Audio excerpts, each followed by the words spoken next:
Hi friends, good morning அப்படின்னு சொல்லிட்டு காலையிலே பாருங்கள் வெள்ளிக்கிழமை மங்களகரமாக குளத்தை போட்டு பாலை காய்ச்சியாச்சு. காஃபி போட்டு குடிக்கிறதுக்கு ஃபஸ்ட்டு என்ன செய்கிறோன்னா, டம்ளரில் ஃபஸ்ட்டு அடியில் ஜீனியை போட்டு அதுக்கு மேலே காப்பித்தூளை போட்டு அதுக்கப்புறம் பாலை ஊற்றி ஆற்றி குடிங்க. ஃபஸ்ட்டே காப்பித்தூளை போட்டு அது மேலே ஜீனி போட்டிங்கன்னா காப்பித்தூள் அப்படியே உறைஞ்சி போயிருப்பாங்க.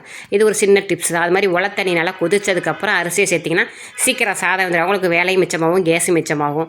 சுடுதண்ணியில் புளியை ஊற வச்சிங்கன்னா கரைக்கிறதுக்கு நல்லா ஈஸியாக இருக்குது. அந்த கருப்பு புளி இருக்குது பாருங்கள், அது காரக்குழம்பு, கருவாட்டு குழம்பு, மீன் குழம்பு அந்த மாதிரி குழம்புக்கு அதை பயன்படுத்துங்க. வெள்ளை புளி சாம்பார், ரசம் அந்த மாதிரி இதுக்கு பயன்படுத்திங்கன்னா குழம்பு பார்க்குறதுக்கு நல்லாயிருக்கும். இல்லாட்டி கருப்பாக இருக்கும் ரசம் சாம்பார்லாம். ஓகேவா?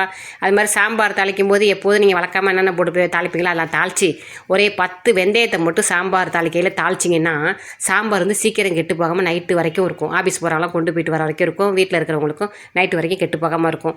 வழக்கமாக எல்லாம் போடுறதெல்லாம் போட்டு 10 வெந்தயத்தை போட்டு பெருங்காயத்தில் போட்டு சாம்பார் போட்டு தாளித்து கொட்டிங்கன்னா அப்படி மணக்கும் சாம்பார். அது எங்கள் சம்மந்தி, மதுரை சம்மந்தி அரைச்சி கொடுத்த சாம்பார் போட்டில் சாம்பார் வைக்கிறேன் இப்போல்லாம் மணம்னு மணக்குது போங்க.